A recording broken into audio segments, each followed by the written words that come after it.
Welcome to our channel. నేను మీ ప్రశాంత్. ఒకటి జరిగే ముందైతే ఎన్నో ఆటంకాలు అడ్డంకులు రావడం సహజమే. సో ఇప్పుడు అదే జరుగుతుంది. ఇంతకు అదేంటో కాదు, పుష్ప 2 రిలీజ్కి ముందు చాలా గొడవలు అయితే అవుతున్నాయి. అదేవిధంగా మనం ఆల్రెడీ చూసాం, కొంతమంది ఫ్యాన్స్ ఇంకా ఇక్కడ మన అల్లు అర్జున్ గారి ఫ్యాన్స్ కొట్టుకోవడము, సో ఇలా అయితే జరుగుతున్నాయి. అదేవిధంగా ఇప్పుడు మళ్ళీ రీసెంట్గా కూడా పుష్ప 2 మీద అయితే ఎఫ్ఐఆర్ ఫైల్ అయినట్లయితే తెలుస్తుంది. అసలు ఇంతకీ ఏమైంది, ఏం జరుగుతుంది, సో దీని గురించి అయితే మాట్లాడేందుకు ప్రస్తుతం మనతో పాటు సినీ క్రిటిక్ దాసరి విజ్ఞాన్ గారు అయితే మనతో పాటు ఉన్నారు. నమస్తే అండి. నమస్తే. సో అసలు ఏం జరుగుతుంది? పుష్ప 2 మళ్ళీ దీని మీద ఎఫ్ఐఆర్ ఫైల్ అయినట్టు తెలుస్తుంది. అదేవిధంగా చిన్న చిన్న గొడవలు కూడా బయట అవుతున్నాయి. అంటే ఇదంతా కావాలనే చేస్తున్నారా, అసలు ఎందుకు చేస్తున్నారు, మరి పుష్ప 2 రిలీజ్ కానిస్తారా లేదా? అసలే చాలామంది అభిమానులు ఇప్పుడు చాలామంది అయితే ఈగర్లీగా వెయిట్ చేస్తున్నారు. బీభత్సమైన ప్లాన్లు పుష్పాని డ్యామేజ్ చేయడానికి బోల్డెడ్ అన్ని విధాలుగా అన్ని రంగాలుగా ట్రై చేస్తున్నారు. సరే, ఎవరు ఎంతమంది ఎన్ని రకాలుగా ట్రై చేసినా సరే, నేను చాలా సందర్భాల్లో చెప్పా, ఇప్పుడు మళ్ళీ చెప్తున్నా. లాస్ట్ బర్త్డేకి అల్లు అర్జున్ బర్త్డేకి గ్లిమ్స్ రిలీజ్ అయింది. పులి 2 అడుగులు వెనక్కేస్తే పుష్ప వచ్చాడని అర్థమని. అక్కడ ఒక గోరు కనిపిస్తుంది, ఆ గోటితో సమానం ఇవన్నీ. అంతే, అంతకుమించి ఇంకేం చెప్పాల్సిన అవసరం లేదు. అండ్ ఇప్పుడు ఫైల్ అయిన కేసు గురించి మాట్లాడదాం. గ్రీన్ పీస్ ఆర్గనైజేషన్, ఈ ఆర్గనైజేషన్ని 2015లోనే బ్యాన్ చేశారు, నిషేధించారు. చెన్నైలో ఏవో చేశారు, ఇంకొన్ని ఆర్థికంగా కూడా అవకతవకలు చేశారు, ఫండ్స్ తీసుకొని ఇంకేమేవో చేశారు అనేవి వాళ్ళ మీద ఉన్న అభియోగాలు. 2015లో చెన్నై, నేను వీళ్ళు అన్నట్ల మళ్ళీ ఆ బ్రాంచ్ వేరు మా బ్రాంచ్ వేరు అని మళ్ళీ వీళ్ళు ఏదో అంటారు, బట్ ఆర్గనైజేషన్ ఒకటే.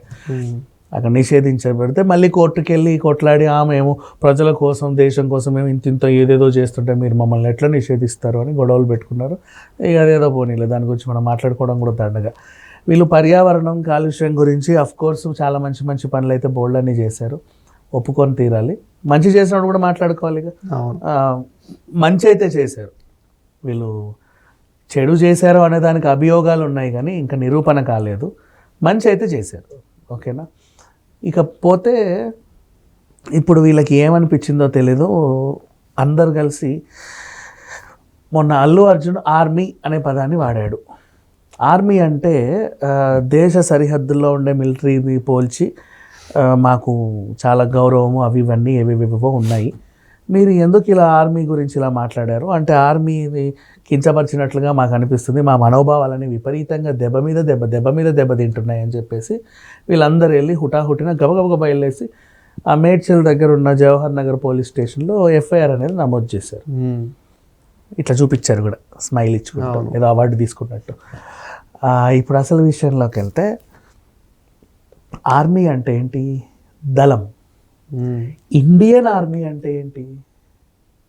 Indian army, American army, Britain army, Brazilian army, ఇంకా ఉంటాయి.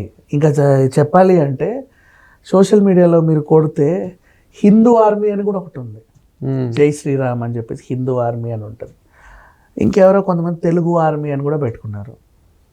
కాపు ఆర్మీ అని కూడా ఉంది. మ్యాట్రిమోనియల్ సైట్లో నువ్వు చూస్తే తెలుగు మ్యాట్రిమోనీ సైట్ అనుకుంటా, ఓపెన్ చేస్తే వస్తుంది కాపు ఆర్మీ. సో ఆర్మీని ఒక కులానికి పెట్టినప్పుడు ఎవడి మనోభావాలు దెబ్బతినలా, ఒక మతానికి పెట్టినప్పుడు ఎవడి మనోభావాలు దెబ్బతినలా, ఒక పర్సన్కి పెడితే మాత్రం వీళ్ళ మనోభావాలు విపరీతంగా దెబ్బలు తిన్నాయన్నమాట. ఎంత దెబ్బ అంటే అంత దెబ్బ. అప్పుడెప్పుడో దళం అనే టైటిల్తో 1995లోనో ఎప్పుడో మన ఆర్ నారాయణమూర్తి గారు స్నేహ పిక్చర్స్ పైన సినిమా తీసినప్పుడు వీళ్ళకి దళం అంటే తెలియలా. దళం అంటే వీళ్ళ మైండ్లో చెప్పన, ఆర్మీ అంటే ఇండియన్ ఆర్మీ, దళం అంటే మావోయిస్ట్ దళం, ఇంతే.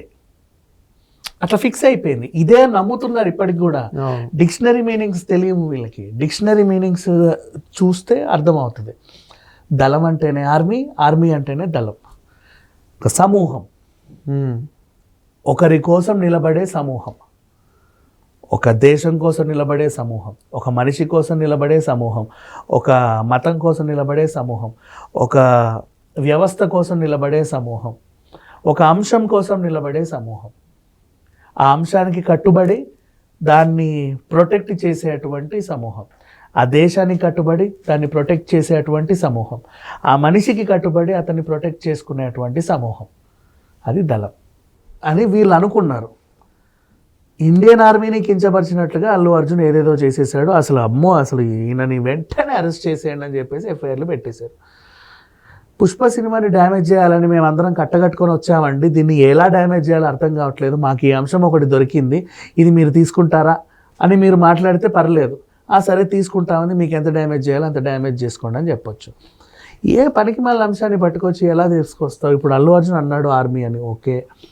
బిగ్ బాస్ సీజన్ 2 జరిగి ఇప్పటికి 7-8 ఏళ్ళు అయిందా? అవును. అప్పుడు కూడా పెద్ద మనిషి ఆర్మీ అని అంటే రోడ్ల మీద ర్యాలీలు చేశారు, క్యాండిల్ ర్యాలీలు, ఇంకేవో ర్యాలీలు, అవునా? 100 ఫీట్ రోడ్ మీద అక్కడ ఇక్కడ, బాగా గుర్తుంటుంది మీకు. అవును, చాలా పాపులర్ కూడా, విన్నర్. అప్పట్లో అసలు ఆర్మీ అంటే అసలు ఇదే అన్నట్టుగా కూడా అయింది. మరి అప్పుడు ఇలా మనోభావాలు దెబ్బతినలే.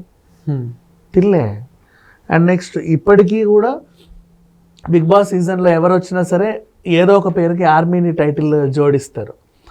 అప్పట్లో కూడా ఓవియా ఆర్మీ, ఓవియా అమ్మాయి బిగ్ బాస్కి వచ్చింది పాపం, తమిళ బిగ్ బాస్ కొన్ని రోజులు ఉండింది, తమిళమా హిందా ఏదో కొన్ని రోజులు ఉండింది, స్విమ్మింగ్ పూల్ ఆత్మహత్య చేసుకోవడానికి ప్రయత్నిస్తే గెంటేశారు. ఓవియా ఆర్మీ అని, ఆర్మీ కూడా చాలా ఫేమస్సే.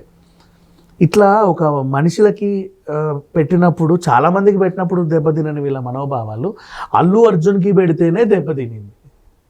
చూడు ఇలా ఉంటారు మనుషులు. సరే ఎవడి గురించి ఏం మాట్లాడినా కూడా దండగే. కానీ ఇప్పుడు కేసు అయితే పెట్టారు, పెట్టుకోండి, ఎన్ని కేసులైనా పెట్టుకోండి, ఎవడికి ఏమైనా చేసుకోండి. కావాల్సింది ఏంటి? పుష్ప సినిమాని డ్యామేజ్ చేయడానికి 100 రకాల మార్గాలు వెతుక్కుంటున్నారు. రేపు ఇంకో కేసు కూడా నమోదవుతుంది సినిమా రిలీజ్ అయిన తర్వాత. ఎర్రచందనము అంటే మన తెలుగు జాతికి అంకితం. ఎర్రచందనం మన దగ్గర తప్ప ఇంకెక్కడా లేదు మొత్తం ప్రపంచం మొత్తంలో, క్వాలిటీ ఎర్రచందనం. దీన్ని గురించి పుష్ప సినిమాలో దీన్ని స్మగ్లింగ్ చేయండి అని ప్రేరేపించేలాగా చూపిస్తున్నారు సీన్స్. దీనివల్ల కూడా మా మనోభావాలు దెబ్బతిన్నాయి అని కూడా అటు విశాఖ గిటు విశాఖ ఇంకెవరెవరెవరో కూడా వేసేస్తారు. అది కూడా జరుగుద్ది 100%. అండ్ నెక్స్ట్ ఇంకెన్ని రకాల కేసులు పెట్టవచ్చు? మనం కూడా కొన్ని సలహాలు ఇద్దాం వీళ్ళకి. పెట్టాలనుకుంటే అల్లు అర్జున్ మీద ఆ రౌడీయిజం ఏంటి, ఆ నరుక్కోవడం ఏంటి, ఆ చంపుకోవడం ఏంటి పెట్టొచ్చు కదా, పెట్టొచ్చు, బోల్డ్ అని పెట్టొచ్చు. ఇప్పుడు ఆ రక్తపాతం చూసి నా పిల్లోడికి గుండె ఆగిపోయిందని కూడా చెప్పొచ్చు. ప్రెగ్నెంట్ లేడీస్ చూడలేకపోతున్నారు ఆ నరుకుడులని కూడా చెప్పుకోవచ్చు. మరి చెప్పొచ్చు, ఎన్నైనా చెప్పొచ్చు. సినిమాని సినిమాలా చూసి చావండ్రా వెదవల్లారా అంటే ఇట్లా కాకుండా సమాజం పైన సినిమాని రుద్ది రుద్ది రుద్ది రుద్ది ఎఫ్ఐఆర్లు నమోదు చేస్తున్నారు.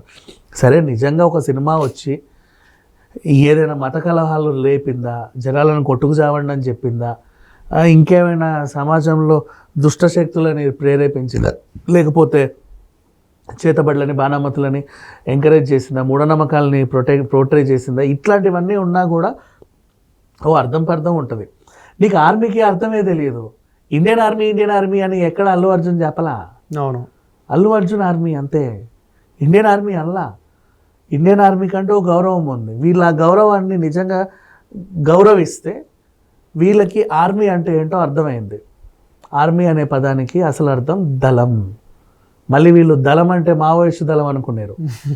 అలా పెట్టుకున్నారు వాళ్ళంతే.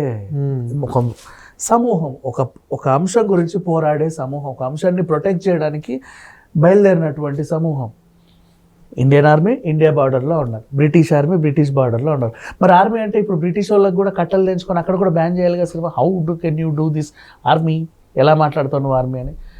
అలాగే ఉక్రెయిన్లో కూడా బ్యాన్ చేయొచ్చు, జపాన్లో బ్యాన్ చేయొచ్చు, చైనాలో బ్యాన్ చేయొచ్చు. పుష్పని బ్యాన్ చేయండి ఒకసారి. వాళ్ళు కూడా చెప్పినండి వీళ్ళు మీ ఆర్మీని కించపరిచే విధంగా మాట్లాడుతున్నాడు అల్లు అర్జున్ అని. ఉచిత సలహా, మీకు నిజంగా కొంచెం స్తోమత ఉంటే ఫ్లైట్లు వేసుకొని వెళ్ళి 2 రోజులు ఒక హోటల్ రూమ్ తీసుకొని అక్కడ ఉండి వాళ్ళ ఎంబసీలు ఎక్కడ ఉన్నాయో కనుక్కొని ఇట్లా అంటండి మీ ఆర్మీలన్నీ కించపరిచారని కంప్లైంట్లు పెట్టేసి కేసులు పెట్టేసి వచ్చేయండి, సరిపోద్ది. మనుషులు దాగే మనిషి ఎవడు ఇంత దరిద్రంగా ఆలోచించు. ఇంకా అంతకుమించి వీళ్ళ గురించి ఎంత మాట్లాడినా తక్కువే. Thank you.